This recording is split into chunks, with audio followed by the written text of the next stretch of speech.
What's up guys, Connor here. So today we're going to do a video on this 2.4 liter Toyota.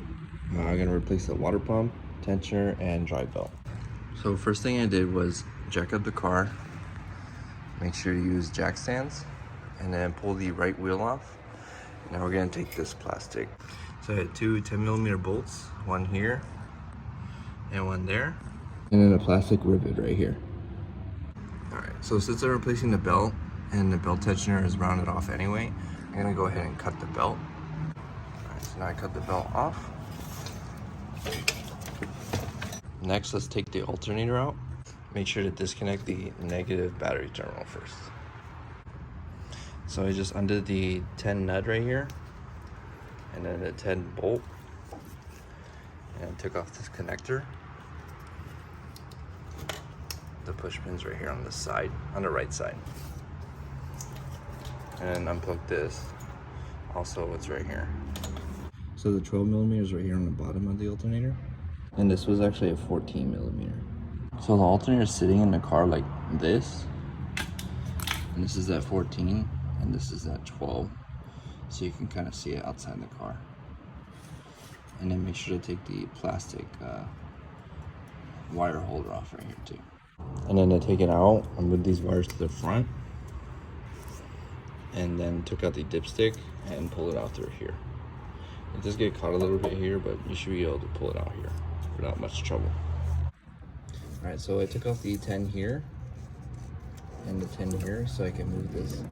And on this wire, this tab right here, just pick this tab up and it should slide right off. All right, so now we're gonna take the pulley off. So I like to use channel locks. And I just put them right here on the pulley and squeeze tight, and then just move the ratchet up, and then when you move it up, it'll push the channel lock against the water pump and it'll break the pull loose. You're gonna do that 4 times. Make sure the channel lock does not slip. You don't want to damage this pulley unless you're replacing it. Once you get those water pump pulley bolts loose, they should just come off by hand. Okay, so here we have the water pump out. This is the old one obviously, and this is the new one. When taking out water pump bolts, it's always a good practice to take the old bolts, put them on the new water pump.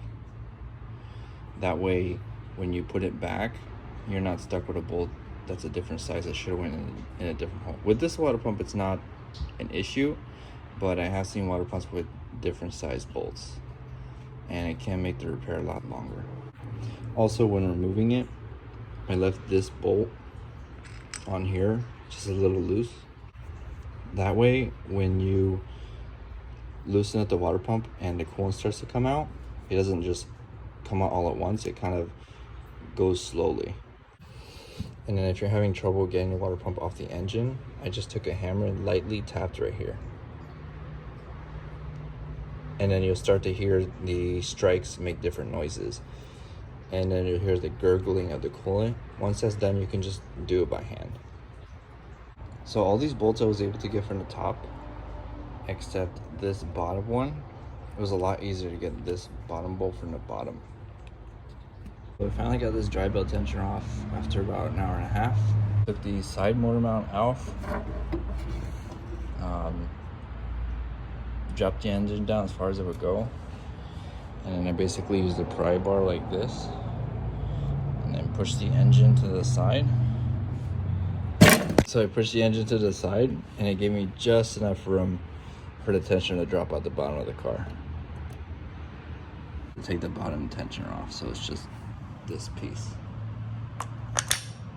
Honestly, if this thing is still good on yours, I would just take this off and put it back on the old one. I wouldn't mess with this. The bolt out, I went ahead and grinded the head off a little bit. Nothing crazy. I just used a Dremel with sandpaper. Hopefully it's a little bit shorter to give me an edge. So I went ahead and shaved the head of that bolt.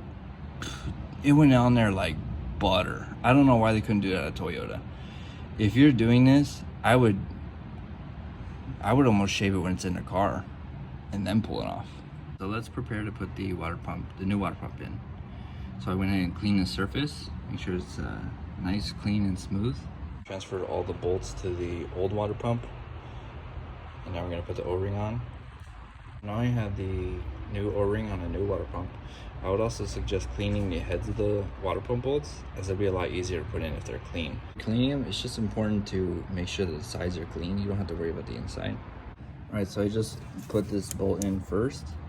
Just go ahead and finger tight the rest of them, and then we'll go ahead and tighten them down. So now I'll put the water pump pulley back on, put the alternator back on, and then after that we'll put the belt.